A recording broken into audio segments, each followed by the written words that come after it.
Well, it's Russia, China at this point. Well, Russia, China, Well, North and Korea. Iran and North Korea. I mean, and that's the thing is that Iran is only viable because Russia continues to prop them up. Yes. I mean, this is what I don't understand about why aren't we doing everything we can to push back on this guy? And I especially it's like, okay, let's say that you're a partisan, hardcore Biden lover, and you hated Trump.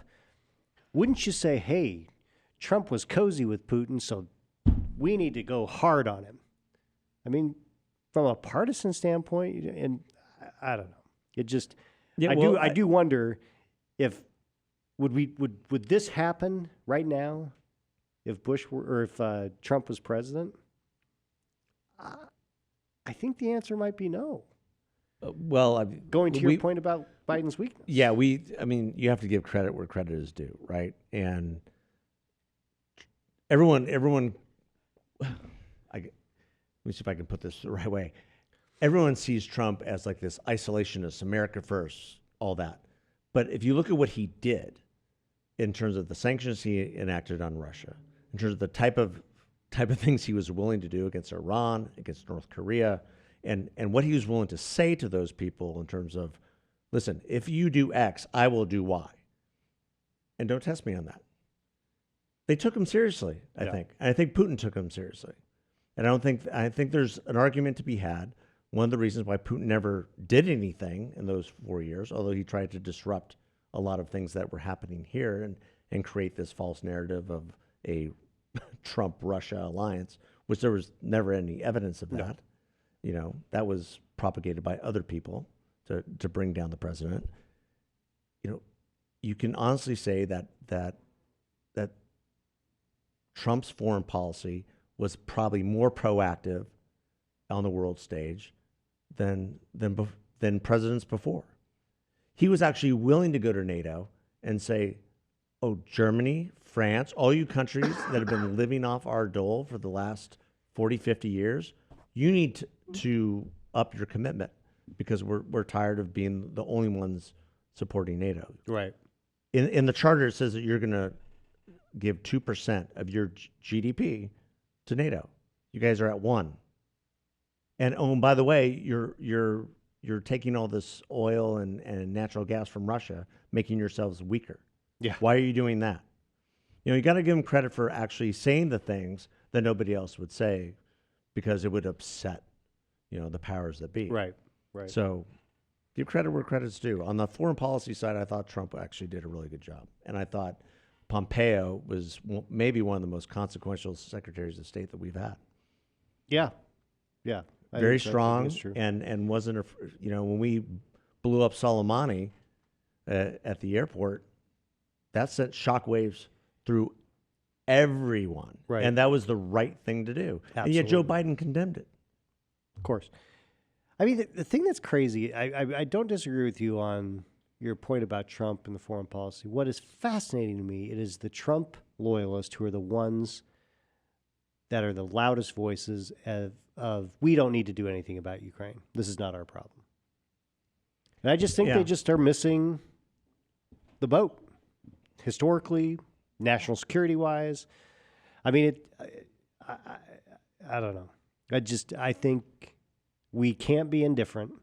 We have to be engaged. And there's either because philosophically we believe in freedom and expanding freedom across the world, or from being a realist saying this has a real threat to America because it does. Because of this coalition of Russia and China is very dangerous. Yeah, not being a Trump loyalist, but I am sympathetic to the view that Ukraine is a corrupt country, has been a corrupt country for many, many years. They have looked to the West for support, which is fine. Our former president was impeached over a phone call to Ukraine to dig up dirt on his future opponent, who made millions, whose son made millions from the oil companies in Ukraine. So I think there's a healthy skepticism as to what is the end game here. Also, I agree with Democrats who are so concerned with border integrity of Ukraine has allowed 2 million illegals across our border over the last year.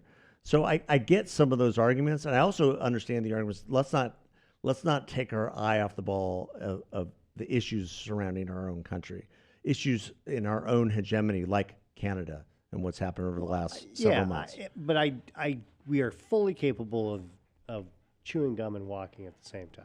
I mean, this Are we? is a Is mortal this threat. administration capable of that?